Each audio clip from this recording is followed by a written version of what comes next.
Technical problem వల్ల phone లైన్లోకి వచ్చారు. రామకృష్ణ గారు ఇందాక చెప్తున్నారు, ఎట్లా ఈ ఎపిసోడ్ని మీరేమంటారు దీని మీద? శ్రీనివాస్, ఇప్పుడు వాస్తవం ఏమంటే ఇవాళ ఆంధ్ర రాష్ట్ర అసెంబ్లీలో ఒకే ఒక ప్రతిపక్ష పార్టీ ఉంది. ఎందుకంటే దాంట్లో మిగతా కాంగ్రెస్ పార్టీ కానీ, సిపిఐ కానీ, సిపిఎం కానీ, ఏ ఇతర పార్టీలకు కానీ అక్కడ సభ్యులు లేరు. ఉండేది వైఎస్ఆర్ కాంగ్రెస్ పార్టీకి.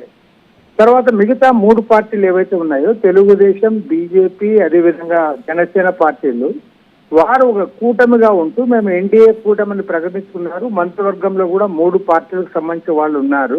కాబట్టి వారు అధికార పార్టీలు అవుతారు తప్ప వారు మేము ప్రతిపక్షం అవుతామని అనడానికి అయితే వీలు ఉండదు. కాబట్టి వారు ఒకవేళ క్యాబినెట్ నుంచి వాళ్ళు కూడా బయటకు వచ్చి మేము ఈ కూటమిలో ఉండము, దీనికి వ్యతిరేకంగా ఉంటామని బయటకు వస్తే దానికి ఎవరు అడ్డం చెప్పేయట్లేదు, వాళ్ళు కూడా ప్రతిపక్షంలో ఉండొచ్చు. కానీ ఇవాళ ఉన్న పరిస్థితిలో మన ఎన్నికల్లో వచ్చిన ఫలితాలు కానీ, ఆ తర్వాత ఇవాళ రాష్ట్రంలో జరుగుతున్న రాజకీయ పరిణామాలు మనం గమనిస్తే ఏకైక ప్రతిపక్షము అసెంబ్లీలో వైఎస్ఆర్ కాంగ్రెస్ పార్టీ మాత్రమే. కాబట్టి ఏమంటే ప్రతిపక్ష హోదా ఆయన అడిగితే అది టెక్నికల్ గా మేము ఇవ్వలేమని వారు చెప్తా ఉన్నారు.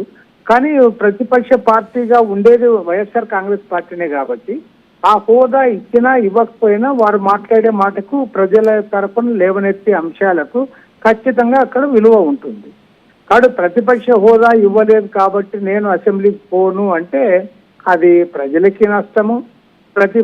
ఎందుకంటే ప్రతిపక్షం అనేది ఉండాలి అసెంబ్లీలో, అన్ని అధికార పార్టీలు ఉండాలి. వాళ్ళు మాట్లాడలేరు, చాలా విషయాలు లేవనెత్తలేరు. ప్రజల తరఫున ఏదైనా ఇష్యూస్ వచ్చినప్పుడు, ప్రభుత్వానికి వ్యతిరేకంగా ఏదైనా మాట్లాడాలని అనుకున్నప్పుడు ఆ మాట్లాడే అవకాశం ఉండేది ఒక్క వైఎస్ఆర్ కాంగ్రెస్ పార్టీకి మాత్రమే ఇవాళ అసెంబ్లీలో ఉంది. కాబట్టి మేము అసెంబ్లీలోకి పోము అంటే అది ఖచ్చితంగా ప్రజాస్వామ్యానికి కొద్దిగా నష్టం జరుగుతుంది. కాబట్టి ఏమంటే వైఎస్ఆర్ కాంగ్రెస్ పార్టీ వాళ్ళు ప్రతిపక్ష హోదా కోరవచ్చు, కోరినా మనమే తప్పు పట్టాల్సింది లేదు. కానీ అది ఇవ్వలేదనే పేరుతో మేము అసెంబ్లీకి అటెండ్ కాము అనేది మాత్రము అది ప్రజల్లోకి అంత మంచిగా పోతుందని నేనైతే అనుకోవడం లేదు.